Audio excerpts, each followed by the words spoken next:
જિલ્લા ચૂંટણી તંત્ર દ્વારા આગામી 7મી મેના રોજ યોજાનાર ચૂંટણીમાં દરેક જણ મત આપી શકે તે માટેની વ્યવસ્થા કરવામાં આવી રહી છે.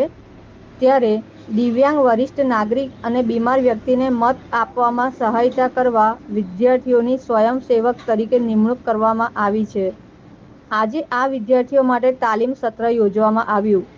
MS યુનિવર્સિટીની ફેકલ્ટી ઓફ સોશિયલ વર્ક ખાતે મતદાનને દિવસે દિવ્યાંગ અને વરિષ્ઠ મતદાતાને સફળતાથી મત આપી શકે તે માટે તેમની મદદ માટે 119 મતદાન કેન્દ્રો પર નિમણૂક કરાયેલ NNSના વિદ્યાર્થીઓ માટે તાલીમ સત્ર યોજવામાં આવ્યું.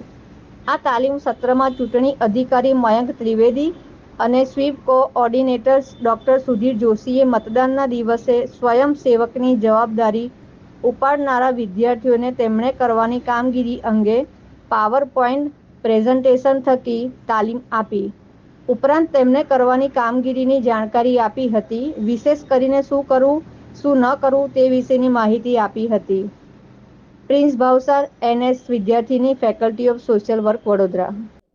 આજે faculty of social work the Maharaja Sayajirao university ખાતે જિલ્લા ચૂંટણી અધિકારીએ તાલીમ રાખી હતી, જેમાં અમે લોકો જે સ્વયંસેવકો છે સ્ટુડન્ટ્સ ફેકલ્ટીના, અમને શીખવાડવામાં આવ્યું કે PWD વોટર્સને અમારે ત્યાં કઈ રીતે લઈ જવાના, કઈ રીતે એમને મતદાન કરવાનું. મતદાનના દિવસે જે કે 7 મે છે, તો જેમ કે અમારા ત્યાં PWD વોટર્સ આવશે તો જે અંધજન હશે એમની માટે બ્રેલ સ્ક્રિપ્ટનું બેલેટ પેપર હશે.